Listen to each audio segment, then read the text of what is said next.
Welcome back. If you're settling in for the night, looking for something to occupy your mind as you drift off, you've come to the right place.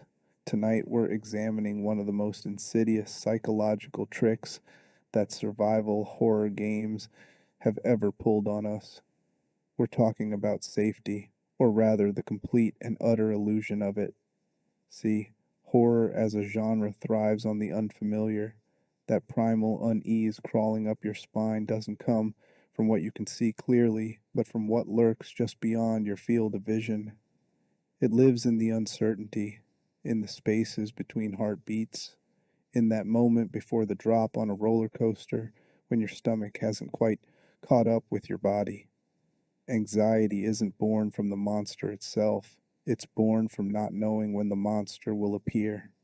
Eventually, though, any unknown becomes known. That's just the natural progression of experience. We learn the layout of the mansion. We memorize enemy attack patterns. We discover where the ammunition is hidden. We find the optimal routes. And gradually, methodically, we begin to feel something dangerous in survival horror. We begin to feel safe. When you know you can win, when you understand the systems, when you've died enough times to recognize the tells and the patterns, that original horror loses its grip. The fear becomes manageable, predictable, almost comfortable. And this is where the truly brilliant horror developers reveal their mastery, because they won't let you keep that feeling. Not for long. They take your confidence, your hard earned sense of security, and they weaponize it against you. They turn your safety into a vulnerability. Think about it. You round a corner in a hallway you've walked down a dozen times before, and suddenly there's Lady Dimitrescu, all 9 feet of her, and your brain short circuits because this wasn't supposed to happen here. Or you're making good progress through an area, feeling like you've got this handled, and then you encounter an enemy that can kill you in a single hit, just like that. All your preparation rendered meaningless in one gulp, one swipe, one moment of miscalculation. The marketing around Resident Evil has been pushing something they're calling addictive fear. The concept being that players derive satisfaction from facing their fears and conquering them, from proving to themselves that they can do the thing. And here's what's fascinating about that notion. This has always been what survival horror is fundamentally about. It's self-efficacy, the psychological principle that your own progress, your own achievements make you believe in your capability. You died 5 times to that boss, but on the 6th attempt, you won. And now you know you can do it. Now you believe. And obviously, this can't be a revolutionary approach to game design. It would be impossible to create balanced, engaging games without accounting for player growth and skill development. But what survival horror does differently is that it uses this principle as setup for the punchline. It lets you feel strong specifically so it can make you feel weak again. It gives you sanctuary specifically so it can violate that sanctuary. It teaches you the rules specifically so it can change them. So with Capcom and other developers continuing to promise us this blend of fear and self-efficacy, this addictive cycle of terror and triumph, we're going to examine some of the ways that survival horror games have been doing exactly this for decades. We're going to look at how safe rooms became psychological weapons, how new enemy types shatter your understanding of the game's mechanics, how your apartment can transform from haven to hell, how being chased becomes less about the chase and more about sustained anxiety, and how even something as simple as an autosave notification can make your blood run cold. This is about the illusion of safety in survival horror. So let's turn off the lights, get comfortable, and begin. The Sanctuary Deception. Once upon a time, saving your game was a sacred ritual. You had a limited number of ink ribbons in your inventory. You needed to plan your routes carefully, manage what you carried, and hope desperately that you'd make it to the next typewriter before something with too many teeth ended your run. The save room wasn't just a mechanical necessity, it was a sanctuary, a brief moment of genuine peace in a world designed to kill you. And more importantly, it was how that sanctuary made you feel, planning your next moves, organizing your inventory. These are ways you exert control over your situation. You're making choices, executing strategies, demonstrating agency in an environment that constantly tries to strip agency away from you. But beyond the mechanics, there was the music, that save room theme that to this day can lower the heart rates of millions of players worldwide. Making it to a save room felt like a reward in itself. The music was a psychological sigh of relief. Your shoulders would drop, your breathing would steady. For a few moments, you were allowed to feel safe because you were safe. The horrors remained outside the door. They couldn't touch you here. The game established this rule early and honored it consistently. Zombies wouldn't shamble through that door. Hunters wouldn't leap through the windows. The save room was sanctuary, and that meant something. Of course, that safety had to end eventually. You couldn't stay in there forever. The game continued beyond that door, and you had objectives to complete, puzzles to solve, areas to explore. But while you were inside, while you sat in front of that typewriter with the gentle music playing, you were genuinely protected. The game taught you that sanctuaries exist, which actually made leaving them harder. You had to choose to step back into the hostile environment. That choice carried emotional weight. Resident Evil's save rooms felt safe, certainly, but they also felt functional. The item boxes were there, the typewriters were there, and the music suggested you should take a breath. Silent Hill took a different approach. Silent Hill's save points were refuges marked by melancholic music that became Pavlovian comfort. That music box melody, gentle and sad, communicated safety but also communicated isolation. You were alone. The world outside was wrong. But here, in this small pocket of normalcy, you could rest. Then, the remakes started arriving, and things changed. Save rooms today still provide sanctuary, most of them anyway, but they no longer come bundled with that warm, comforting feeling we used to get from the music. If you have your volume loud enough in the Resident Evil 3 remake, you can still hear the save room theme, but it's not the same. The near silence, the continued use of ambient spooky background noises. The game never lets you forget the nightmare waiting outside. The sanctuary is still mechanically real, enemies still can't follow you inside, but psychologically, the comfort has been stripped away.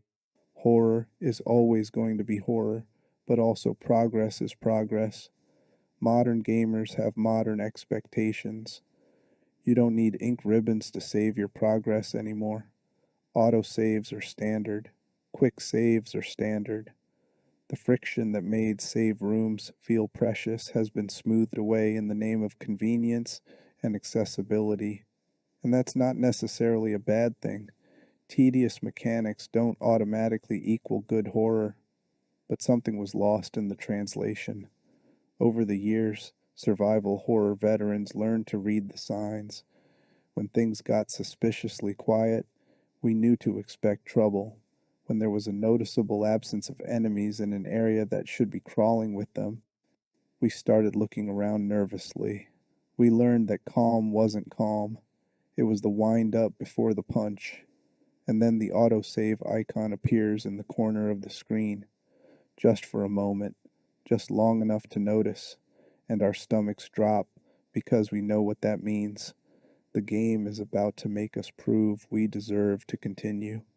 Something bad is coming, something that requires the game to preserve our progress right now, at this exact moment, because we're about to need that checkpoint. Autosaves should give us a sense of relief. They should make us feel like the game is protecting us, making sure we don't lose progress. But instead, Capcom and other developers weaponize them. They turned a quality of life feature into a warning siren. That's psychological manipulation at its finest. taking something designed to reduce player frustration and twisting it into a source of anxiety. When you see that autosave icon now, you don't think, oh, good, my progress is saved. You think, oh no, what's about to happen? The evolution of save room music parallels this shift. The original Resident Evil games had save room themes that were genuinely calming. Listen to Safe Haven from the first game. It's built on gentle piano melodies and soft, ambient strings. It's explicitly designed to lower your stress response. Your brain hears those sounds and interprets them as indicators of safety. Predatory threats generally don't announce themselves with music box chimes and peaceful orchestration. Then listen to Resident Evil 3 Nemesis's save room theme, officially titled Free from Fear. And that title is almost satirical, because that track, while technically in the same genre as the original save theme, carries a weight of dread underneath the melody. The piano is still there, but the notes are more melancholic, the pacing slower, and there's an underlying drone that never quite goes away. It's telling you that fear is temporary relief at best. The nightmare is ongoing. You're not free from fear. You're just on a brief intermission. The remakes took this even further by essentially removing the save room music altogether, or making it so subtle you barely notice it. Resident Evil 7 had save rooms marked by cassette recorders instead of typewriters, and the audio design in those rooms was ambient at best. The house itself never stops groaning. The atmosphere never breaks. You're aware that you're in a safe room mechanically. The game won't spawn enemies there, but emotionally, you're still in the Baker house. You're still in danger. The illusion of complete safety has been deliberately shattered.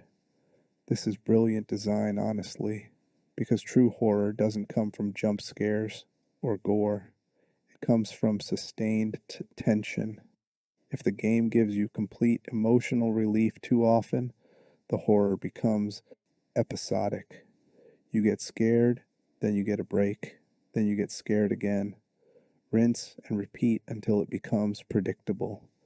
But if the game only gives you mechanical safety while maintaining psychological pressure, the tension becomes cumulative.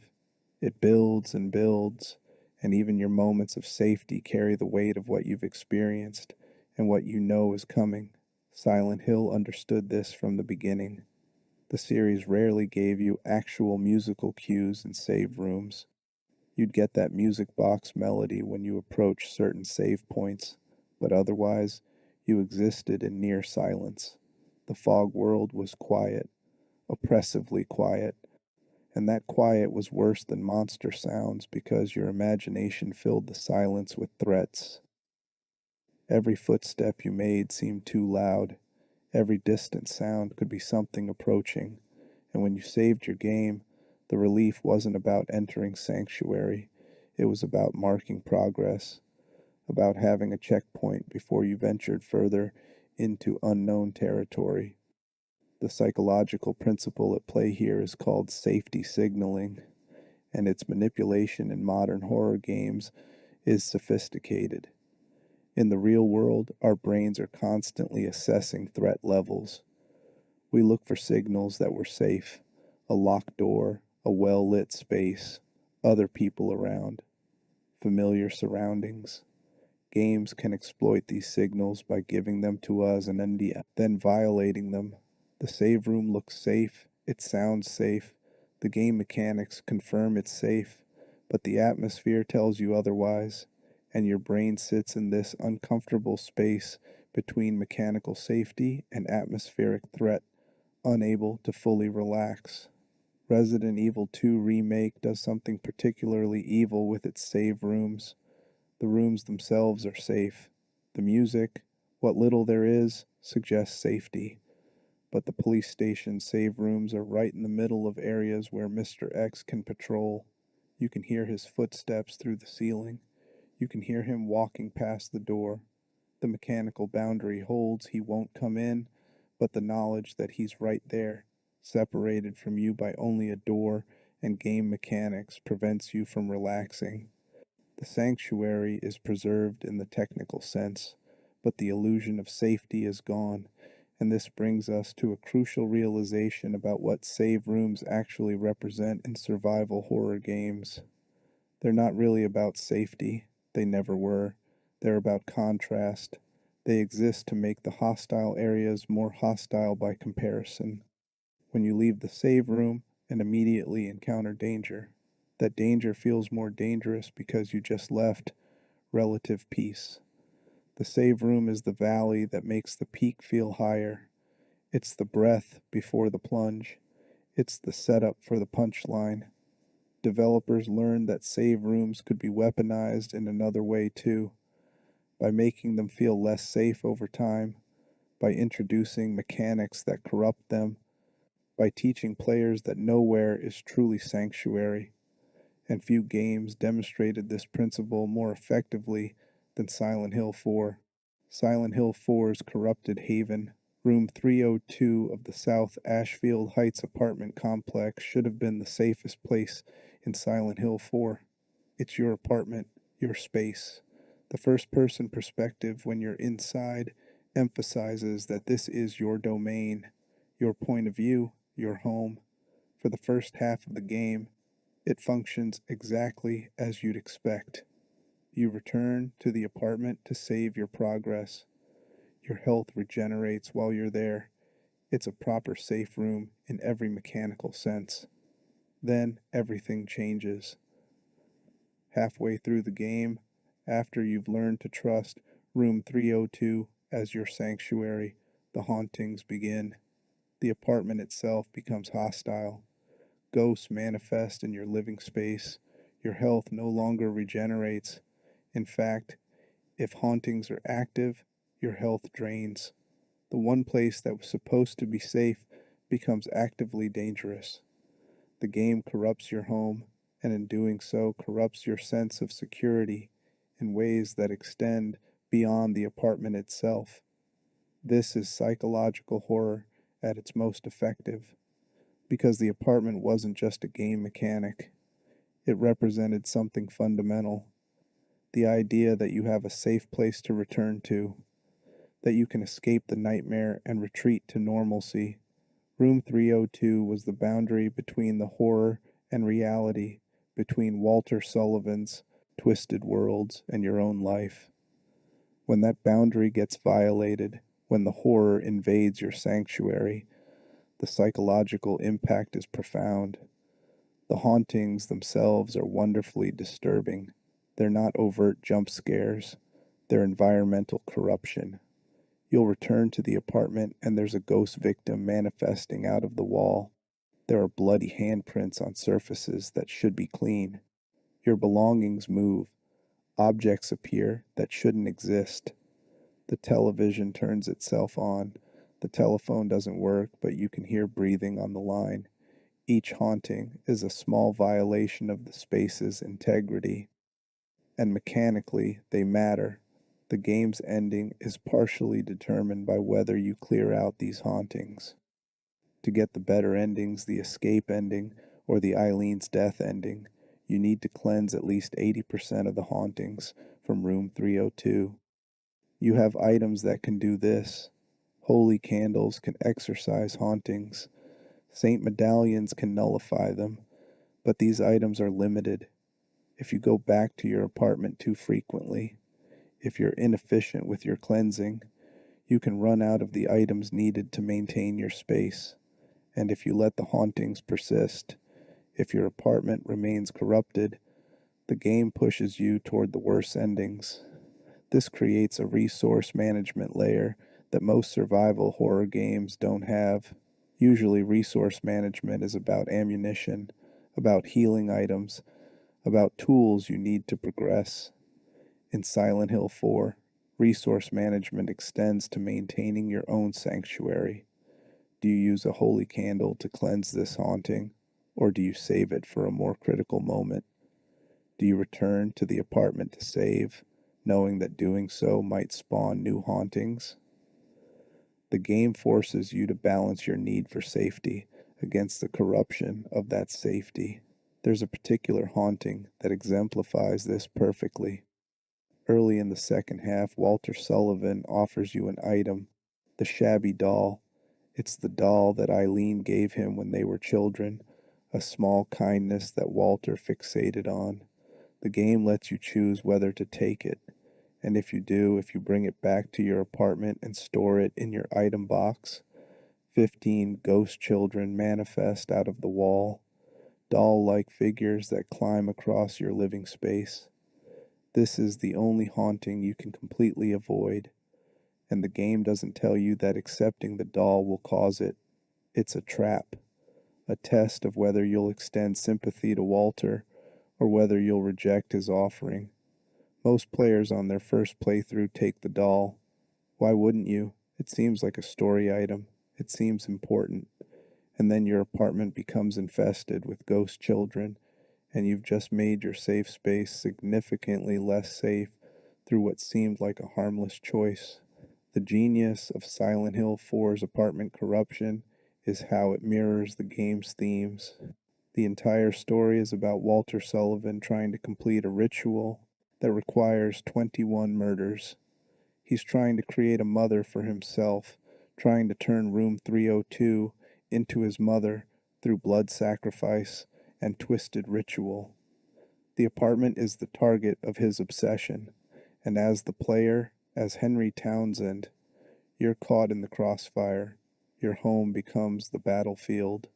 The place where you should be most secure becomes the place where you're most vulnerable to Walter's influence. This thematic resonance elevates the mechanic from clever game design to genuine horror storytelling. You're not just losing your safe room for difficulty's sake, you're losing it because the antagonist is specifically targeting it. Walter wants room 302. He believes it's his mother, and his victims, his ghosts, they're drawn to it. The hauntings aren't random environmental hazards. They're manifestations of Walter's ritual, intrusions of his madness into your space. The apartment corruption is the horror made literal, and it gets worse. In the second half of the game, you're accompanied by Eileen Galvin, your neighbor from room 303. Eileen can't die while she's with you in Walter's worlds, but she takes damage. And the more damage she takes, the more possessed she becomes. Her condition directly affects which ending you receive. If she's too injured, too far gone, you can't save her in the final confrontation. The game tracks her health across the entire second half, and there's no way to heal her except through prevention. Keeping her safe becomes an ongoing priority that adds another layer of anxiety to every encounter. Bringing this back to the apartment, if you've allowed hauntings to persist, if your apartment is draining your health whenever you return, you're less able to focus on protecting Eileen. The corruption of your sanctuary creates a cascade of problems. You can't regenerate health properly, so you enter the nightmare worlds at a disadvantage. You use more healing items during those segments. You're more likely to make mistakes. Eileen is more likely to get hurt. And all of this because you didn't properly maintain your safe room. The psychological weight of this cannot be overstated. In every other survival horror game, you might fail a section and restart from the last save. In Silent Hill 4, you might fail the entire game and not realize it until the final moments. You might have played for hours with Eileen taking damage, thinking it's manageable, not realizing you're locking yourself into the bad ending. The hauntings aren't just scary, they're actively sabotaging your chance at a good resolution. Your failure to maintain sanctuary has permanent consequences. This connects to something we discussed earlier. The illusion of safety isn't just about feeling safe in the moment. It's about believing that certain spaces, certain mechanics, certain rules are inviolable. Save rooms are safe. That's the rule. Silent Hill 4 breaks that rule halfway through the game after letting you trust it completely. And once that trust is broken, Once you know that even your apartment can betray you, the psychological foundation shifts. You start questioning everything. Can you trust the next safe room you find in a different game? Maybe. But Silent Hill 4 taught you that developers are willing to corrupt Sanctuary, and that knowledge lingers. It's the same reason that players who experienced the first alien isolation death from a xenomorph in a vent will forever after be paranoid about vents in horror games. Once a developer demonstrates they're willing to violate a perceived rule, that rule becomes suspect in future experiences. Room 302's corruption also works because it's gradual. The hauntings don't all appear at once. They manifest over time as you progress through the story. Each return to the apartment might bring a new one.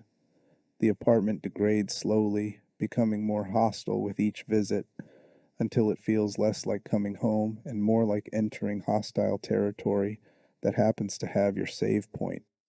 The slow corruption is worse than sudden transformation because you watch it happen. You see your sanctuary fall apart piece by piece, and the visual design supports this beautifully. The apartment starts relatively normal. Worn, yes, a bit dim, certainly, but normal. As hauntings accumulate, the space becomes actively wrong. Rust spreads on surfaces. Blood stains appear. The textures themselves seem to decay. Shadows move independently. The space feels sick, and you're living in it. You have nowhere else to go. This is your safe room, corrupted or not, and you need it to save your progress and manage your inventory. You're forced to coexist with the horror infesting your home. The four endings of Silent Hill 4 are all influenced by the apartment's condition. The escape ending, where both Henry and Eileen survive and leave South Ashfield Heights, requires you to have cleansed at least 80% of the hauntings and to have kept Eileen relatively safe throughout the game. It's the reward for maintaining your sanctuary and protecting your companion. The Eileen's death ending occurs when you cleanse the apartment but failed to save Eileen in the final battle. She dies, you escape, but the victory is hollow. The mother ending happens when you let the apartment remain corrupted but manage to save Eileen. Walter dies, but Henry becomes possessed by Walter's spirit, and Eileen survives but leaves while Henry remains trapped in room 302, now fully transformed into Walter's concept of mother. The room gets what it wanted. The worst ending, the 21 Sacraments ending, occurs when both the apartment is corrupted and Eileen dies. Walter succeeds in his ritual. Everyone dies, and the radio announces the deaths as Henry's possessed body sits in the rusted, blood-soaked apartment while young Walter's ghost cuddles up to the couch, saying he's finally home. These endings make the apartment's condition narratively significant rather than just mechanically relevant.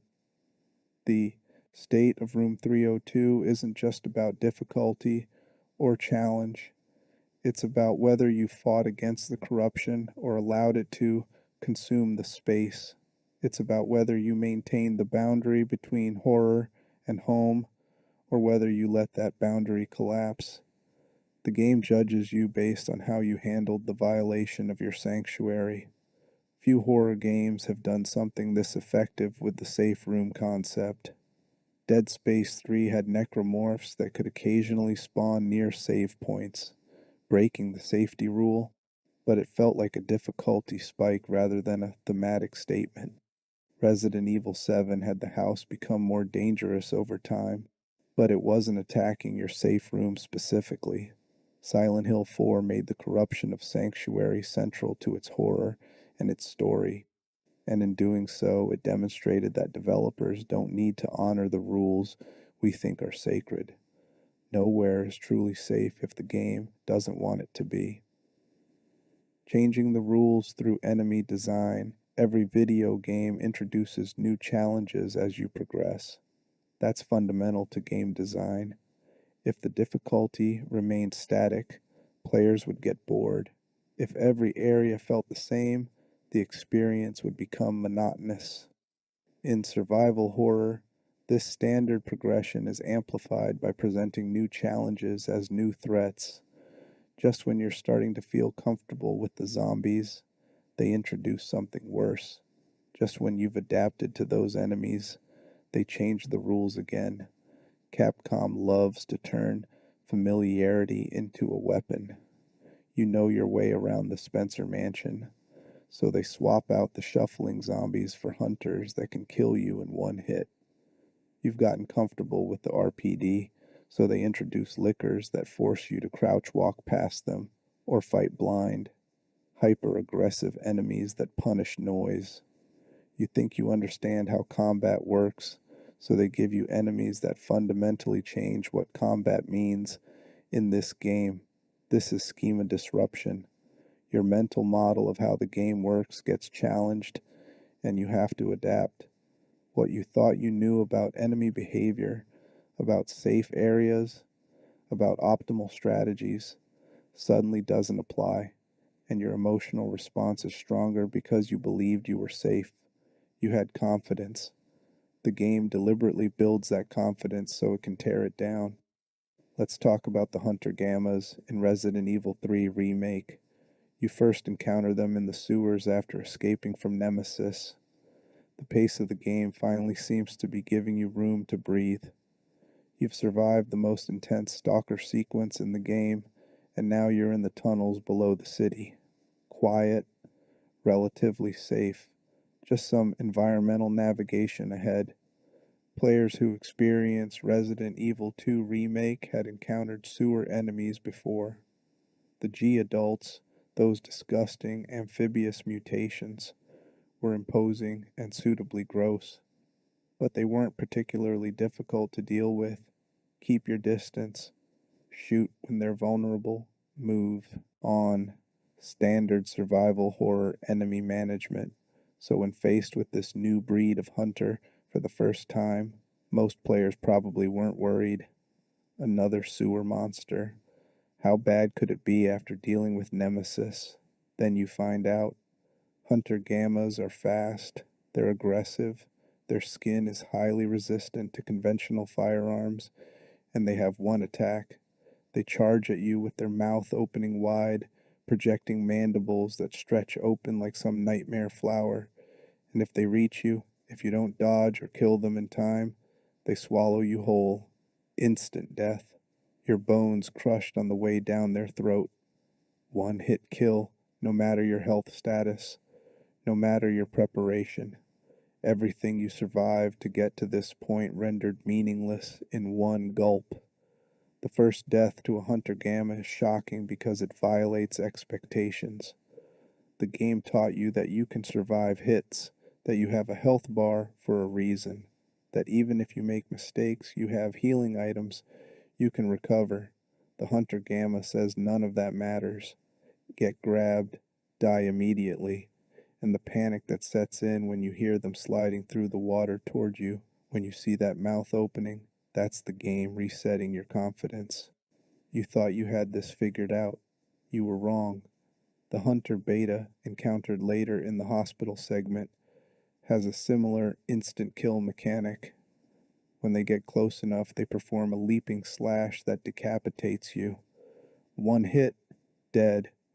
And these are traditional hunters, the upright reptilian ones that can jump and slash and move unpredictably. They're faster than the gammas, more aggressive, and they appear in tighter spaces where dodging is more difficult. What makes these enemies effective horror tools isn't just that they're dangerous, it's that they force you to change your entire approach. You can't afford to conserve ammunition anymore. You can't afford to try to dodge past them. You can't afford to make mistakes. Every encounter becomes high stakes because one error means instant death and restarting from the last save. The game takes your growing confidence and replaces it with anxiety. Even on subsequent playthroughs, even when you know they're coming, the Hunter Gammas and Betas demand respect. They can still end your run in a second. This enemy design philosophy extends beyond Resident Evil. Silent Hill has used enemy design to violate player expectations from the beginning. The series is famous for enemies that represent psychological themes rather than just being video game monsters. But mechanically, they also disrupt what you think you know about horror game combat. Take the lying figures from Silent Hill 2. They're the first enemies you encounter. Straitjacket wrapped humanoid figures that spray acid and grab you if you get too close. They're relatively manageable in the early game. You learn their patterns. You learn when to fight and when to run. Then the game introduces the abstract daddy in the labyrinth. It's a larger enemy, made of two figures fused together on a bed frame, and it represents Angela's sexual trauma in physical form.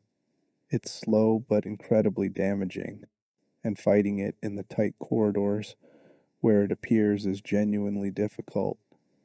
But what's more unsettling than its damage output is what it represents. The game has conditioned you to think of enemies as obstacles to overcome or avoid. The abstract daddy is different. It's a manifestation of trauma so severe that the game can't directly address it in dialogue. You're forced to confront it, forced to fight it, and the entire time you're aware that you're battling someone else's internalized horror. It's not your fight, but you're in it anyway, because Silent Hill makes you experience other people's nightmares. This is schema disruption on a narrative level. You thought enemies were just enemies. Silent Hill tells you there's something more, something worse, and suddenly every encounter carries different weight. The nurses in Silent Hill 2 aren't just enemies, they're manifestations of James's guilt and sexual frustration regarding Mary's illness. The mannequins aren't just creepy, they're fractured representations of incomplete human connection. Every enemy means something, and once you understand that, you can't unsee it. Silent Hill 3 took this further with enemies like the Closers. They're straitjacket wearing creatures like the lying figures, but they can teleport. They'll disappear and reappear right next to you, attacking from angles you can't predict. The game taught you that positioning matters in combat, that you can control the space, and then it introduces an enemy that doesn't care about space. It can ignore the rules of positioning entirely. Your strategy becomes obsolete instantly. Or consider the twin victims in Silent Hill 4. Their children fuse together, and they're completely invincible during most encounters. You can knock them down temporarily, but you can't kill them permanently. They will get back up. They will continue pursuing you. Your weapons are insufficient. Your skills are insufficient. The game tells you that sometimes you can't win the fight. You can only survive it. And that's a profoundly different emotional state than feeling like you can overcome the challenge. The Resident Evil series has perfected the art of the stalker enemy, which is schema disruption taken to its logical extreme. Mr. X in Resident Evil 2 Remake appears after you feel like you've gotten a handle on the RPD. You understand the layout. You know where the zombies are. You're planning efficient routes. And then this unstoppable force starts hunting you, and all your planning becomes reactive rather than proactive. You're no longer optimizing your exploration. You're avoiding an enemy that can follow you anywhere outside of safe rooms. Jack Baker in Resident Evil 7 is even more relentless in tighter spaces. The Baker house doesn't give you the wide hallways and multiple routes that the RPD does. You're in corridors. You're in rooms with one entrance, and Jack is hunting you with both intelligence and taunts, his voice echoing through the walls, reminding you that he's coming, that you can't hide forever. The anxiety is constant because the threat is constant. Lady Dimitrescu became a cultural phenomenon partially because of how she subverts the stalker enemy formula. She's physically imposing, 9 feet tall in her heels, but her appearances are more limited than Mr. X or Jack Baker. She stalks specific areas for relatively short periods. And while that might seem like the game is being gentler, it actually works differently. Her presence becomes special. Each encounter feels significant rather than tedious. You never get desensitized to her appearances because they're spaced perfectly to maintain threat without causing frustration. Nemesis in the original Resident Evil 3 and his remake iteration represent the ultimate stalker enemy because he's tied to the game's core identity. The entire experience is built around him hunting you. He appears in scripted moments but also in semi randomized encounters. He can follow you between areas. He can use weapons. In the remake, he can sprint. The game makes it clear from the opening that this is Nemesis's story. You're just trying to survive it. What all these enemies have in common is that they change the rules. They introduce mechanics that force you to reconsider your approach. And the games are deliberate about when they introduce these threats. It's always after you've started to feel competent, after you've begun to relax. The developers want you to feel that confidence so that they can take it away and replace it with fear. This is the Yerkes Dodson law in action. It's a principle in psychology that describes the relationship between arousal and performance. Too little stress, and you're not engaged, you're bored. Too much stress, and you shut down, you can't perform. There's a sweet spot in the middle where stress enhances performance. You're challenged but not overwhelmed. You're afraid but functional. Stalker enemies and instant kill threats push you toward that optimal stress level. They create enough pressure that you're constantly engaged, constantly making decisions, constantly aware of threat. But if they overstay their welcome, if the pressure becomes too constant, they push you past that sweet spot into frustration and shutdown. Mr. X is divisive among fans because some felt he overstayed his welcome in the RPD. For some players, he hit that optimal stress level and maintained it. For others, he pushed past it into tedium. Jack Baker in the close quarters of the Baker house pushed some players past their stress threshold into genuine anxiety. The tight corridors, the relentless pursuit, the taunting, it was too much for some. For others, it was perfect. The divisiveness of these enemies proves how difficult it is to balance this correctly. Everyone's threshold is different, and what creates optimal stress for one player creates shutdown for another. But when these enemies work, when they hit that sweet spot, they create some of the most memorable horror experiences in gaming.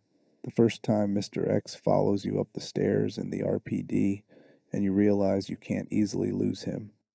The first time Jack bursts through a wall that you thought was solid geometry. The first time Nemesis deploys his flamethrower. These moments stay with players because they represent the game saying, everything you thought you knew is insufficient now. Adapt or die. And the brilliant part is that these enemies eventually become the known as well. On your second playthrough, you know when Mr. X appears. You know his patterns, you know how to bait him, how to lose him, how to minimize his impact on your routing. The fear transforms into strategy. You're no longer panicked, you're optimized, and that's satisfying in a different way. You conquered the thing that terrified you. You proved you could adapt. But that satisfaction only exists because the first playthrough was terrifying. The scheme of disruption has to work initially for the mastery to feel earned later. And survival horror developers understand this. They design these enemies knowing that players will eventually master them, but also knowing that the first encounter, that first moment of rule changing, will create genuine fear. They weaponize your growing confidence against you, and in doing so, they create the cycle of fear and self efficacy that makes survival horror addictive. Forced vulnerability and the stripping of power. Survival horror places enormous emphasis on disempowerment from the beginning. Limited supplies, restricted inventory, clunky controls in older titles. These design decisions are about making you feel weak, about making every encounter challenging, about forcing resource management and strategic thinking. But even within this framework of deliberate disempowerment, you still have some level of agency. You still have options. You can fight or flee. You can manage your resources carefully. You can get good at the mechanics until you can't. The most psychologically devastating moments in survival horror are when the game strips away even that limited agency, when it takes away your weapons, or makes them useless, or puts you in a situation where you literally cannot defend yourself. These moments of forced vulnerability create a specific type of horror that goes beyond jump scares or difficult combat. They tap into learned helplessness, the psychological state where you believe you're powerless to change your situation. The Ashley section in Resident Evil 4 is often cited as an example of this, though it's complicated by the fact that Ashley isn't helpless. She can duck behind cover. You can have her wait in safe locations. And she has the suit of armor that makes her invulnerable if you've unlocked it. But the core concept is there. You're playing as someone who can't really fight back. You're hiding and running, and the empowerment you felt as Leon is completely absent. You're vulnerable in a way the game hasn't made you feel before. But Ashley's section doesn't hold a candle to Sherry's segment in Resident Evil 2. Playing as Sherry Birkin is pure, concentrated helplessness. You're a young child being pursued by Chief Irons, a corrupt police officer, an absolute predator. The game puts you in this small body with no weapons, no defenses, hiding behind children's furniture while a grown man hunts you through the orphanage. You're navigating vents and crawl spaces, areas too small for an adult, using your size as your only advantage. And the entire time, you're listening for his footsteps, knowing that if he finds you, you're done. There's nothing you can do to stop him. This is horror at its most primal. The child being hunted by the adult, the innocent pursued by the predator. The game has been difficult up to this point, certainly, but you've had tools, you've had agency. As Leon or Claire, you can fight back. You have guns and healing items and the physical capability to resist. Sherry has none of that. She can only run and hide. And the psychological impact of that reversal, of suddenly being completely defenseless, is profound. The game uses this section sparingly, which is crucial. If you played as Sherry for too long, it would become tedious rather than terrifying. But as a brief interlude that reminds you how vulnerable children are in this world, it's devastatingly effective. When you return to playing as Claire, you feel stronger by comparison, but you're also more aware of the horror. You just experienced it from the perspective of someone who couldn't fight back.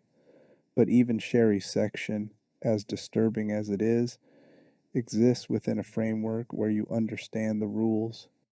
Don't get caught. Find the exit. Complete the objective. The rules are clear, even if executing them is terrifying.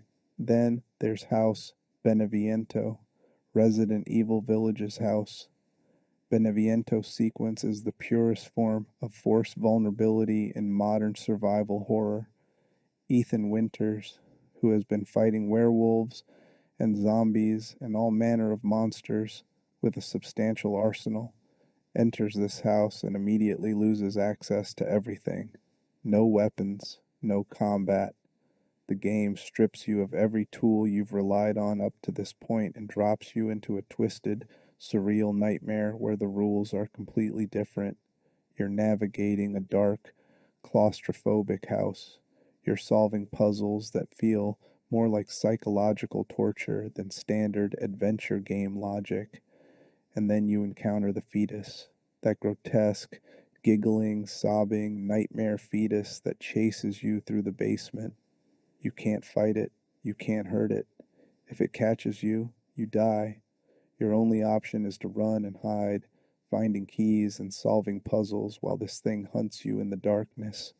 it's breathing, getting louder, it's crying echoing through the hallways. The House Beneviento sequence is controversial among players. Some found it to be the best part of Village, a return to pure horror after the more action-oriented segments. Others found it too stressful, too far removed from the core gameplay loop. But regardless of your opinion, it's undeniably effective at creating a specific type of fear. The fear that comes from complete disempowerment. The fear that comes from having no options except survival.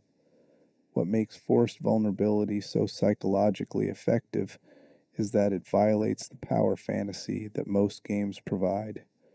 Even survival horror games, with all their emphasis on weakness and resource scarcity, still make you the protagonist, still give you the tools to overcome challenges, still reward skill and strategy. Forced vulnerability sections say none of that matters. You don't get to be skilled. You don't get to strategize with your resources. You are simply prey, and the only question is whether you can run fast enough and hide well enough to survive. Silent Hill has used forced vulnerability extensively throughout the series, though often in more subtle ways than outright removing your weapons. The series understands that vulnerability isn't always about being defenseless. Sometimes it's about being out of your depth, about encountering situations that your tools can't solve. In Silent Hill 2, there are multiple moments where combat becomes deliberately inadequate. The boss fight against Abstract Daddy happens in a tight space where positioning is nearly impossible. The enemy is large, aggressive, and your weapons barely seem to hurt it. You can win the fight technically, but it takes forever, and the entire time you're aware that you're not really equipped for this. You're just surviving through attrition. Or consider the hospital visit in Silent Hill 3. Heather enters the nightmare hospital, and while she has weapons, the environment itself becomes the primary threat. The fleshy, organic corridors that pulse and bleed, the mirrors that show disturbing reflections, the rooms that shouldn't exist. You're armed, yes, but you're also completely out of your element. This isn't a place where guns and pipes and magic spells mean anything. This is a place built from trauma and nightmare logic, and you're just passing through it, hoping not to get consumed. Silent Hill, Shattered Memories took the concept of forced vulnerability and made it the entire game's combat system. There is no combat in Shattered Memories. You cannot fight the creatures that hunt you. When the world shifts to ice and the monsters appear, your only option is to run. Find the exit. Don't get caught. The game removes combat entirely and makes every encounter about pure survival. Some players loved this approach for how it forced focus on atmosphere and narrative. Others hated it for feeling helpless, but it proved that a survival horror game could work without giving the player any combat options at all. The reason forced vulnerability creates such intense reactions is neurological. When we encounter a threat, our brain has three basic responses: fight, flight, or freeze. Games typically give us fight and flight options. We can engage the enemy or we can run away. Forced vulnerability removes the fight option entirely. You can only flee or freeze, and freezing means death in a game. So you're locked into the flight response, which activates different neural pathways than the fight response. It's a different type of stress, a different emotional state. That flight response creates a specific flavor of anxiety. When you can fight, even if you're likely to lose, you still have agency. You're making choices. You're executing actions. Your brain is engaged in problem solving and reaction timing. When you can only flee, you're no longer problem solving. You're just running. And your brain focuses entirely on environmental awareness and threat detection. Where can I go? Where can I hide? Is it following me? Every sound becomes a potential threat. Every shadow could be the enemy. The anxiety becomes all consuming. This is why forced vulnerability sections are typically brief. Extended sequences of pure helplessness would push most players past their stress tolerance. It's the same reason the horror genre in film rarely maintains constant tension. You need valleys to make the peaks effective. You need moments of lesser stress so that the high stress moments have impact. House Beneviento works because it's a single section of Village, not the entire game. Sherry's segment works because it's one chapter of Resident Evil 2, not the whole experience, but these brief moments of forced vulnerability serve a crucial purpose in the horror experience. They remind you that you're not actually powerful.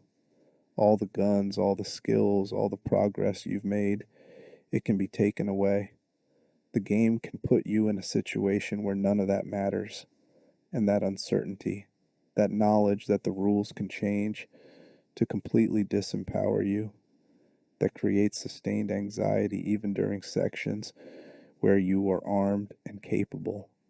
Because now you know it's possible. Now you know the game is willing to strip everything away. And that possibility lurks in the back of your mind, making you question your safety even when you seem secure. The illusion of power is just that, an illusion, and the game can dispel it whenever it wants. The stalker problem, persistent anxiety. Anxiety is the key to survival horror.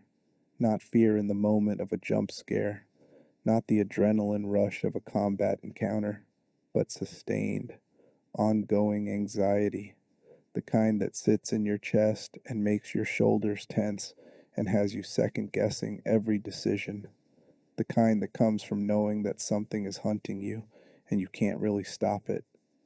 If you imagine a sustained threat that won't die until the plot demands it, that can intelligently hunt you down outside of scripted moments that can appear when you least expect it, you've created what seems like the perfect formula for ensuring the player never feels completely safe. And yet, stalker enemies have proven to be perhaps the most divisive mechanic in modern survival horror. The Yerkes-Dodson law comes into play here more than anywhere else. This psychological principle maps the relationship between stress and performance. At low stress levels, performance is poor because there's no motivation, no engagement. As stress increases, performance improves up to an optimal point where you're challenged but capable. But if stress continues to increase past that sweet spot, performance crashes. You become overwhelmed, unable to function effectively, and the experience shifts from engaging to miserable. Stalker enemies are designed to keep you at that optimal stress level, but they're walking a knife's edge. Too little presence and they lose their impact. Too much and they push players past their threshold into frustration and burnout. And different players have wildly different thresholds, which makes balancing stalker enemies nearly impossible. Mr. X in Resident Evil 2 Remake is probably the most discussed stalker enemy in recent horror gaming history. He appears after you've spent significant time in the RPD, learning the layout, understanding the enemy placement, starting to feel like you've got a handle on things. And then you hear those footsteps, that distinctive, heavy thud of his boots on the floor above you or in the hallway behind you, and everything changes. Mr. X forces you to abandon optimal routing. You can't just plan the most efficient path through the station anymore. You have to account for his position, his patrol routes, his ability to follow you between rooms. Save rooms remain safe, but getting to them becomes a tactical challenge. Do you risk running past him? Do you try to kite him to a different area first? Do you use a flashbang to stun him temporarily? For many players, Mr. X was perfect. He created exactly the right amount of sustained tension. He was avoidable with clever play, but ever present as a threat. He forced you to stay alert, to keep moving, to make quick decisions. The RPD segments with Mr. X active were peak survival horror, a masterclass in creating anxiety without overwhelming the player. But for many other players, myself included at various points, Mr. X overstayed his welcome. The novelty wore off. The tension became tedium. What started as terrifying became annoying. You're trying to solve a puzzle and he's in the room. You're trying to manage inventory and you can hear him outside the safe room door. You're trying to do anything and his presence is this constant interruption. The game stops being horror and starts being obstruction. This is the fundamental problem with stalker enemies. The first encounter is almost always brilliant, the second is tense, the third is engaging.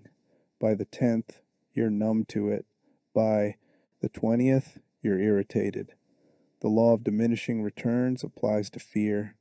Repetition breeds familiarity, and familiarity breeds contempt. Jack Baker in Resident Evil 7 demonstrates the other side of this equation. Jack is terrifying, absolutely terrifying, but he's also more aggressive than Mr. X, and he operates in much tighter spaces. The Baker house doesn't have the wide hallways and multiple paths of the RPD.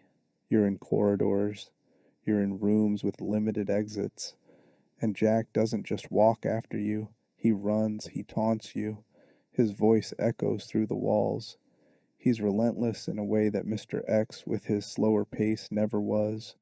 Recording footage for this video, playing RE7 for the first time, Jack got under my skin far more than Mr. X ever did. The claustrophobia of the house, combined with his aggressive pursuit, created genuine panic at times. There were moments where I couldn't think clearly, couldn't plan, just reacted. That's past the optimal stress point, that's into the zone where performance decreases. And that chainsaw battle in the basement that completely shredded my nerves in a way few horror games have managed. But here's the thing, Jack doesn't overstay his welcome. His appearances are concentrated in specific sections. You deal with him intensely for a period, and then he's gone, and the game moves on. You don't develop that familiarity breeds contempt relationship because he's not present long enough for contempt to form. Every encounter feels significant because encounters are limited. The fear doesn't have time to become tedium. Lady Dimitrescu understood this principle perfectly. She's present in Castle Dimitrescu, but only in specific areas and only for limited durations. She's iconic, terrifying when she appears, but she's also temporary. You know her patrol zones. You know approximately when she'll stop hunting you, and because of that, every encounter with her feels special. She never becomes an obstacle to gameplay flow because she's not constantly present.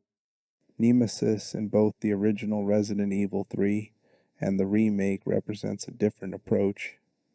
In the original, Nemesis appears in specific encounters, but also has semi-randomized appearances in certain areas. You might get lucky and not see him during a particular outdoor section, or he might show up and chase you. The unpredictability was part of the horror. You couldn't fully plan around him because you didn't know if he'd appear. The remake changed this substantially. Nemesis is more scripted, more tied to specific set pieces. Some fans felt this reduced his impact. If you know exactly when he appears, you can prepare, and preparation reduces fear. But others appreciated the tighter design, the knowledge that they wouldn't be randomly ambushed in areas where they were trying to manage inventory or solve puzzles. The debate about which approach is better highlights how subjective stalker enemy design is. On replays, the entire stalker enemy dynamic shifts. The unknown becomes known. You understand the systems. You know the spawn triggers. You can optimize around them. Mr. X stops being scary and becomes a routing problem. Do I have time to grab this item before he enters the room? Can I kite him downstairs while I handle the upstairs objective? The fear transforms into strategy, which is satisfying in its own way but completely different from the original experience. Personally, I've sunk hundreds of hours into RE2 Remake, and Mr. X is just a nuisance now. I can handle him efficiently. I know how to manipulate his AI. I don't usually engage in the cat and mouse gameplay because I've optimized routes that minimize interaction. But recording footage for this video, deliberately playing less efficiently to showcase his behavior, I was reminded how unpleasant it is when he actually kills you. There's still something there, some residual discomfort, but it's buried under layers of familiarity. Silent Hill has largely avoided the traditional stalker enemy, which is interesting considering how influential the series has been. Pyramid Head in Silent Hill 2 appears multiple times, and he pursues James during some encounters, but he's more of a recurring boss than a persistent stalker. Walter Sullivan's ghost form in Silent Hill 4 has stalker-like qualities, appearing in various worlds, but he's also manageable with the right items. The series understands that its horror comes from atmosphere and psychological elements more than mechanical pressure, but Silent Hill does have persistent anxiety in different forms. The radio static that indicates enemies nearby creates constant tension. You're never sure what's around the corner, what's in the next room. The otherworld transitions, signaled by the air raid siren, create anticipation anxiety. You know the world is about to shift into something worse, but you don't know exactly when or how. That sustained unease is as effective as stalker enemies without requiring the constant presence of a single threat. The ideal stalker enemy would exist at that optimal stress point for all players, would maintain threat without becoming tedious, would be avoidable with skill but present enough to create sustained anxiety. No game has perfectly achieved this because no single design can account for the variance in player psychology. Some players thrive under constant pressure, others shut down. Some players want the challenge of evading a persistent threat. Others want to explore and solve puzzles without constant interruption. What we can say is that when stalker enemies work, they create some of the most memorable horror experiences. The first time Mr. X follows you up the stairs. The first time Jack crashes through a wall you thought was safe. The first time Nemesis bursts through a wall in the RPD in the remake. These moments are seared into player memory because they represent the game refusing to let you feel safe. They're the ultimate implementation of the illusion of safety. You thought you could plan, you thought you could control the space, you thought you had time. The stalker enemy says no, I'm here, I'm always here, and you need to adapt right now. And that's compelling horror design, even if the execution is difficult to perfect, because the core principle is sound. Safety in survival horror should be temporary at best, and stalker enemies enforce that principle through constant mechanical pressure. They're the knife at your back, the shadow in your peripheral vision, the footsteps in the hallway. They're the embodiment of persistent anxiety, and when they work, even for just a while, they make survival horror truly horrifying. Autosaves as warning signs. There was a time when autosaves would have been considered a pure quality of life feature, a way to ensure players didn't lose hours of progress to unexpected deaths or system crashes. A kindness from developers who understood that having to replay large sections because you forgot to manually save is frustrating rather than fun. Autosaves were supposed to make games more accessible, less punishing, more respectful of player time. Then, horror developers realized they could weaponize them. The psychological impact of seeing that autosave icon appear in the corner of your screen is remarkable. In most games, it's barely noticeable. You're playing an action game, the icon flashes briefly, you don't think about it. But in survival horror, That icon becomes a warning siren. Your stomach drops. Your posture changes. You start looking around, checking corners, listening more carefully, because you know what's coming. The game doesn't save your progress for no reason. It saves your progress because you're about to need that checkpoint. This is brilliant psychological manipulation. The developers took something designed to help you and turned it into a source of anxiety. The autosave icon doesn't appear randomly. It appears before boss fights, before difficult combat sequences, before areas with environmental hazards, before scripted encounters that are likely to kill you. The game is protecting your progress, yes, but it's also telling you that what comes next is dangerous enough to warrant protection. And once you make that connection, once you learn to associate the autosave icon with impending threat, you can't unsee it. Every time it appears, your brain goes into alert mode. The game has conditioned you to interpret a helpful feature as a warning. That's operant conditioning applied to horror game design. The icon becomes a conditioned stimulus that triggers a fear response. Resident Evil 2 Remake does this constantly. You're walking down a hallway, everything seems fine, and the autosave icon appears. Immediately, you're on guard. Is it a boss, an ambush, a stalker encounter? You slow down, you ready your weapon, you start looking for cover, and sometimes the threat is immediate, sometimes it's delayed, sometimes it's the autosave before entering an area that turns out to be safe, but the next area is the dangerous one. The game trains you to be paranoid. Resident Evil 3 Remake is even more aggressive with this.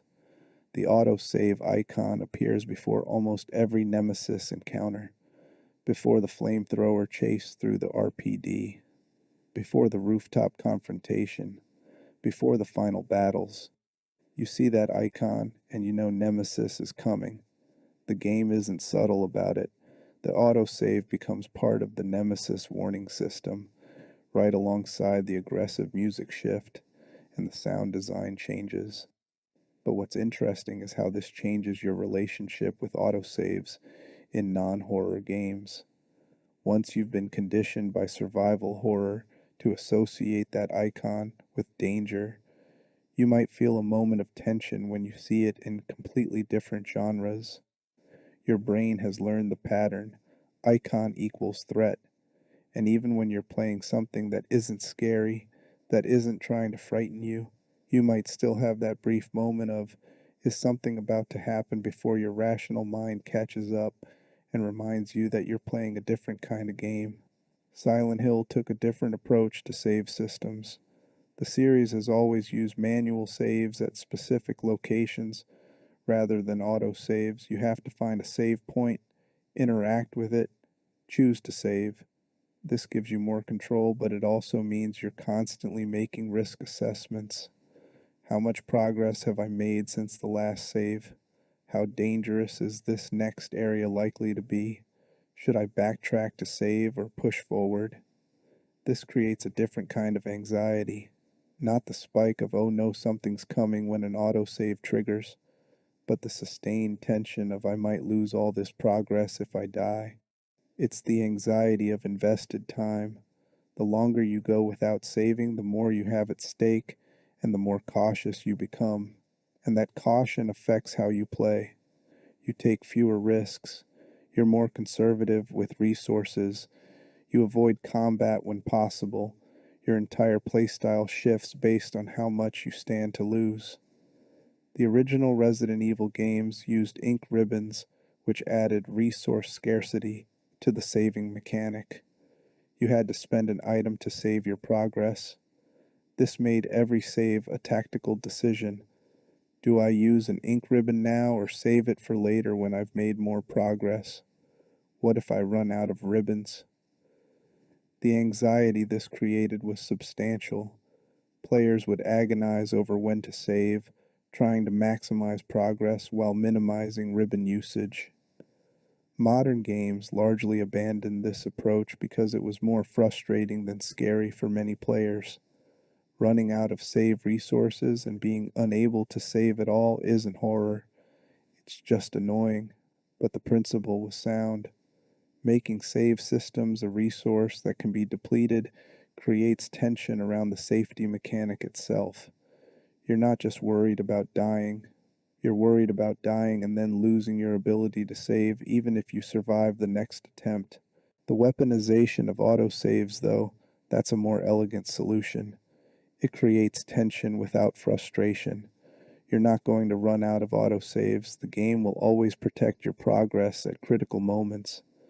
But by making the autosave icon itself a warning sign, by conditioning you to associate it with danger, developers create anxiety without actual mechanical punishment. You see the icon, you feel fear, but you haven't lost anything. You haven't been penalized. The fear is purely psychological. This works because of how our brains process patterns. We're pattern recognition machines. It's how we survived as a species. See the pattern that means danger, react to avoid the danger, survive to pass on genes. Horror games exploit this by creating artificial patterns that trigger our survival instincts. The autosave icon becomes a pattern that means danger is near, and our brain reacts accordingly, even though we know intellectually that we're playing a game, that we're safe in our homes, that nothing is actually threatening us. But knowledge doesn't override instinct. You can know that the autosave icon is just a game mechanic. You can understand that there's no real threat, but your heart rate still increases, your pupils still dilate, your muscles still tense. The fear response happens automatically, below the level of conscious control, because the pattern has been established.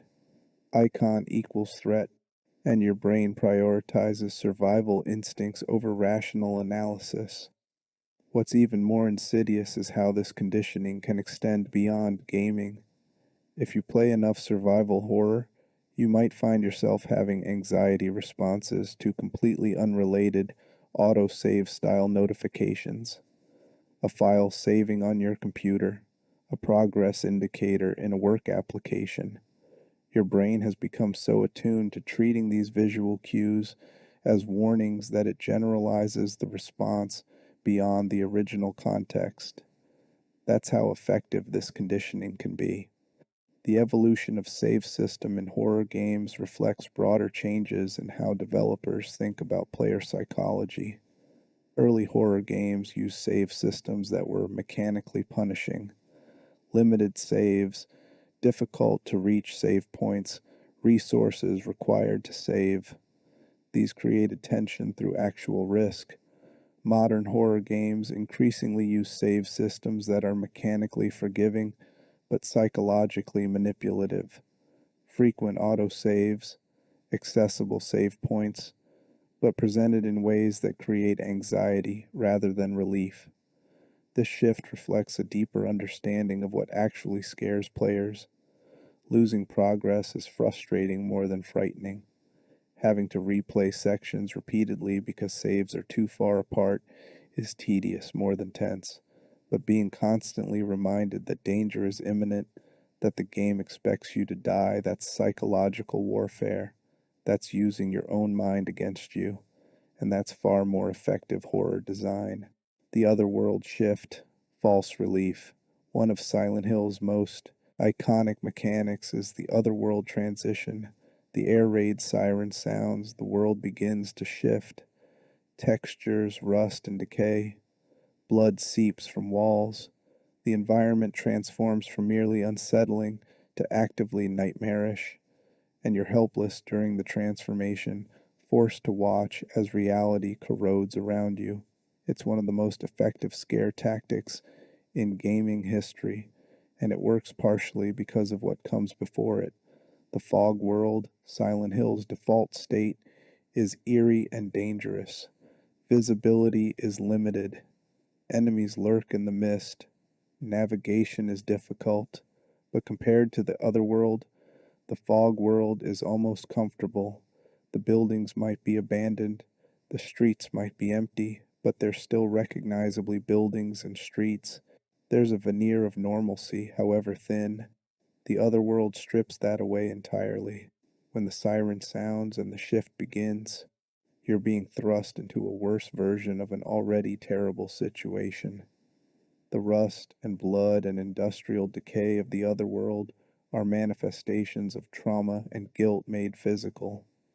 This is the true Silent Hill, the nightmare beneath the fog, the horror that's always been present but hidden. And fighting through it, surviving the heightened danger and the psychological assault of the environment is genuinely difficult. But then you complete the objective. You defeat the boss or solve the puzzle or reach the exit, and the other world recedes. The rust fades, the blood disappears. You're back in the fog world, and the relief is palpable. Your shoulders drop, your breathing steadies. You're back in the merely terrible place instead of the absolutely nightmarish place. You feel safer, which is the point. The other world exists to make the fog world feel safe by comparison. It's psychological manipulation through contrast. The fog world isn't actually safe. Enemies are still present. You're still in danger. But compared to what you just experienced, compared to the heightened horror of the other world, the fog feels almost welcoming. You're grateful to be back in the regular nightmare instead of the nightmare. This is a brilliant bit of emotional manipulation. The game gives you a break without actually giving you a break. You're still in a hostile environment. You still have to fight and navigate and manage resources. But your brain interprets the return to the fog world as relief because the contrast is so strong. You've been conditioned to view the fog world as the baseline, and anything better than the other world feels like improvement. The other world also serves as a pacing tool. Silent Hill understood that constant, maximum intensity becomes numbing. Horror needs rhythm. Moments of lesser horror make moments of greater horror more effective. The fog world is one level of horror. The other world is a spike. Returning to the fog world is a valley, and this rhythm keeps the experience engaging without becoming overwhelming. Each game in the series has approached the other world differently, which shows how flexible the concept is. The original Silent Hill's otherworld was industrial and rusty, full of chain link fences and metal grating and blood. It suggested factory floors and industrial accidents and mechanical suffering. Silent Hill 2's otherworld was more organic in places, more overtly symbolic of James's specific guilt and trauma. The prison otherworld was about punishment and judgment. The hospital otherworld was about pain and loss of bodily autonomy. Silent Hill 3 had otherworld sections that were fleshy and biological, like walking through the inside of a body. Walls that looked like they were made of skin and muscle, textures that pulsed as if alive. It was viscerally disgusting in a way the previous game's otherworlds hadn't been, reflecting Heather's specific horror at being turned into a vessel for birth. The environments were about violation of the body, about reproduction as horror, about flesh as prison. Silent Hill 4 took a different approach by bringing otherworld aesthetics into your apartment. Room 302 starts normal and gradually corrupts, becoming more otherworld-like as hauntings accumulate. You're not transitioning between two states. You're watching your safe space slowly transform into nightmare space. The horror is the gradual loss of sanctuary rather than dramatic shifts between fog and rust. Silent Hill Origins introduced mirrors that let you transition between worlds at will. This was a significant mechanical change. In previous games, the otherworld shift was something that happened to you outside your control. In Origins, you could choose to enter the otherworld to solve certain puzzles or access certain areas. This gave you agency over the transition. which changed the psychological dynamic. It was less about being subjected to horror and more about choosing to enter it for tactical reasons. The Western developed Silent Hill games often struggled with the otherworld concept. Silent Hill, Homecoming's otherworld felt generic, scary for scary's sake without the thematic resonance that made the original game's shifts meaningful. Silent Hill, Downpour's otherworld was a chase sequence with the void, consuming areas behind you, which was mechanically different but lacked the environmental storytelling that made the otherworld such a powerful narrative tool. When the otherworld works, when it's done well, it's because it means something. It's not just a scary version of the level, it's the truth beneath the surface, the psychological reality made physical, the trauma and guilt that characters carry manifested as architecture. You're not just in a scary place, you're inside someone's nightmare experiencing their internal horror externally. This is why the return to the fog world feels like relief, even though it shouldn't. The fog world is a lie. It's Silent Hill pretending to be a normal, abandoned town. The other world is the truth, but we prefer the lie because truth is too horrible to exist in constantly. So when the game gives us back the lie, we're grateful. We feel safer in the illusion than in the reality. And that's the ultimate expression of the illusion of safety. The game teaches us to find comfort in a nightmare because it occasionally shows us something worse. Our baseline for acceptable horror shifts. What scared us at the beginning becomes a safe option by the middle. We're grateful to be back among the standard enemies instead of the boss. We're relieved to be in the fog instead of the rust. We've learned to accept lesser horror as security, and that's a psychological victory for the game's design. This principle extends beyond Silent Hill. Many horror games use similar contrast mechanics. Amnesia, The Dark Descent has relatively safe exploration segments punctuated by intense chase sequences. When the chase ends and you're back to just exploring in the dark, it feels safe by comparison, even though the environment hasn't actually changed. Alien, Isolation has moments where the xenomorph is actively hunting you and moments where it's elsewhere. The latter feels safe even though you're still in a space station full of hostile androids and environmental hazards. The human brain is remarkably adaptable to horror. We normalize frightening situations when we're exposed to them long enough. The first time you encounter a zombie in a Resident Evil game, it's scary. By the 10th zombie, it's routine. You've adapted. The zombies haven't become less dangerous, but you've become desensitized to them. Horror games combat this desensitization by introducing new threats, by changing the rules, by creating contrasts that reset your baseline. The otherworld shift is perhaps the purest expression of this principle. It's a design contrast that forces you to experience heightened horror regularly, which makes the baseline horror feel manageable. And because the shifts are tied to story progression, because they happen at specific narrative moments, they don't become routine. Each shift is an event. Each return to the fog world is earned relief.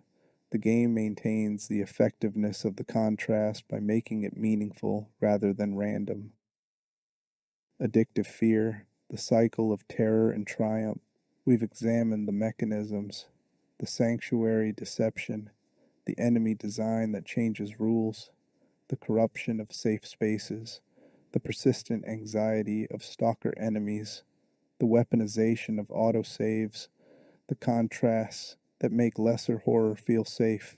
All of these techniques serve a single purpose: maintaining the illusion that you might be safe while ensuring you never actually are. This is what survival horror developers mean when they talk about addictive fear. It's not that players are masochists who enjoy suffering. It's that players enjoy the cycle, the fear, the adaptation, the mastery, the momentary triumph, and then the introduction of a new fear. It's self-efficacy taken to its logical conclusion in game design. You prove to yourself that you can handle the thing, and then the game gives you a new thing to prove yourself against. The modern Resident Evil games have perfected this formula. They give you just enough resources to feel capable without feeling overpowered.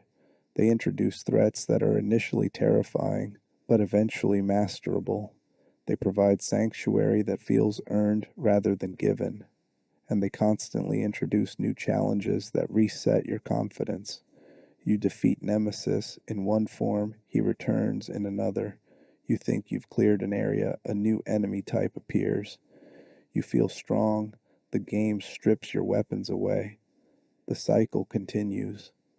When you round a corner and encounter Lady Dimitrescu, that initial shock is fear. When you learn her patrol patterns and figure out how to avoid her, that's adaptation.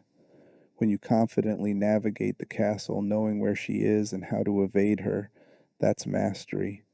And when the game transitions to a new area with a new threat, that's the reset. The cycle begins again. Fear, adaptation, mastery, reset, over and over. And it's addictive because each completion of the cycle provides satisfaction. Resident Evil 7 demonstrated this brilliantly. Jack Baker is terrifying when he first appears. The chainsaw sequence is pure panic, but by the time you fight him in the garage, you've adapted. You know how to bait his attacks. You understand his AI, and when you defeat him, when you see that key drop and the door unlock, you feel triumphant. You conquered the fear. Then the game gives you Marguerite in the greenhouse, a completely different challenge, and the cycle starts over. The Hunter Gammas we discussed earlier are a perfect example of this cycle in enemy design. The first encounter is shocking, instant death, complete violation of expectations. That's fear. Then you learn to shoot their mouths when they open wide. You learn to use flame rounds. You figure out positioning and timing. That's adaptation. Eventually, you can clear the sewers efficiently, confident in your ability to handle these threats. That's mastery. And then the game introduces hunter betas with different behavior and different instant kill mechanics, and the cycle resets. Silent Hill approaches this differently because its horror is more psychological than mechanical. The cycle isn't about enemy mastery as much as it's about environmental adaptation and puzzle solving, but the principle is the same. You encounter a disturbing environment. You're initially unsettled. You adapt to the atmosphere. You solve the puzzles. You navigate the space. You prove you can handle this particular flavor of horror. Then the game shifts to the other world, or introduces a new location with new symbolism, and your confidence is reset. The cycle continues. What makes this addictive is the reward structure. Each completion of the cycle provides a hit of accomplishment. You face the fear and conquered it. That's satisfying on a primal level. It's proof of capability. And because the cycle then resets with a new challenge, the satisfaction doesn't fade into complacency. You're constantly being challenged and constantly proving yourself. That creates a feedback loop that keeps you engaged. The autosave weaponization we discussed fits into this cycle too. The autosave triggers fear. You adapt to the upcoming challenge. You master it. You proceed until the next autosave, and the cycle resets. The game is explicitly telling you when the cycles begin through that save icon. It's a brilliant bit of transparency that somehow makes the manipulation more effective rather than less. The reason survival horror works as a genre, the reason people seek out these experiences that are designed to make them uncomfortable, is this cycle of fear and mastery. It's not about enjoying fear for its own sake. It's about enjoying the process of overcoming fear. It's about proving to yourself that you can adapt, that you can learn, that you can triumph over challenges that initially seemed impossible. The fear is the setup, the mastery is the punchline, and the cycle ensures that neither becomes stale. This is why replaying survival horror games provides a different but still satisfying experience. On your first playthrough, the fear is genuine and the mastery is hard earned. On subsequent playthroughs, the fear is lessened because you know what's coming, but the mastery becomes more refined. You optimize, you speed run, you challenge yourself with self imposed restrictions. The cycle shifts from fear adaptation mastery to planning execution optimization, but it's still satisfying because you're still proving capability. The illusion of safety is the engine that drives this cycle. If you actually felt safe, there would be no fear to overcome. If you never felt even momentarily safe, the fear would become overwhelming and you'd disengage. The illusion, the temporary false relief, the momentary belief that maybe you're okay now, that's what makes the next challenge engaging instead of exhausting. You get just enough recovery, just enough psychological breathing room to be ready for the next threat. Developers understand this at a deep level now. They've learned from decades of trial and error how to pace horror, how to balance challenge and relief, how to create that addictive cycle. The games that fail at survival horror typically fail because they break the cycle. They provide too much safety and the fear disappears, or they provide too little safety and players burn out, or they fail to reset the cycle, letting players become overfamiliar with threats without introducing new ones. The games that succeed, that keep players engaged for the full experience and bring them back for replays, are the ones that perfect this balance. Resident Evil 2 Remake, Resident Evil 7, Silent Hill 2, the original Resident Evil. These games understood the cycle. They understood how to manipulate the illusion of safety to keep players in that optimal engagement zone. And they understood that the goal isn't to terrify players constantly, it's to create a rhythm of fear and relief that keeps them coming back for more. Conclusion: control was never ours. We've walked through abandoned police stations and rusty hospitals. We've hidden from stalkers and run from instant kill enemies. We've watched our sanctuaries corrupt and learned to fear autosave icons. We've experienced the illusion of safety in all its forms, and through it all, one truth has remained constant. We were never actually safe. We just believed we were, briefly, and that belief made the horror more effective when it returned. Safety in survival horror is always an illusion. The save rooms that felt like havens were just brief intermissions. The fog world that seemed almost comfortable was just the nightmare wearing a thin disguise. The confidence we built through progression was just set up for the next rule change. Every moment of relief, every instance of feeling capable, every second of thinking maybe I've got this figured out was deliberately constructed so that the game could take it away. And that's not cruel, that's masterful design. Because the illusion of safety is what makes survival horror work as a genre. If we never felt safe, the fear would be monotonous, overwhelming, impossible to sustain for the length of a game. If we always felt safe, there would be no horror. But by giving us temporary, false security and then violating it repeatedly, horror games create a rhythm that keeps us engaged. We're constantly cycling between fear and relief, between vulnerability and capability, between running for our lives and cautiously planning our next moves. The games that understand this best are the ones we remember, the ones that scared us most effectively, the ones that made us feel truly vulnerable while still giving us the tools to overcome challenges. Resident Evil in its various forms, Silent Hill in its exploration of psychological horror, the countless other games that learned from these pioneers and applied their lessons to new scenarios, from physical threats to psychological ones, From mechanical challenge to atmospheric dread, survival horror has evolved in its approach but remained consistent in its core principle.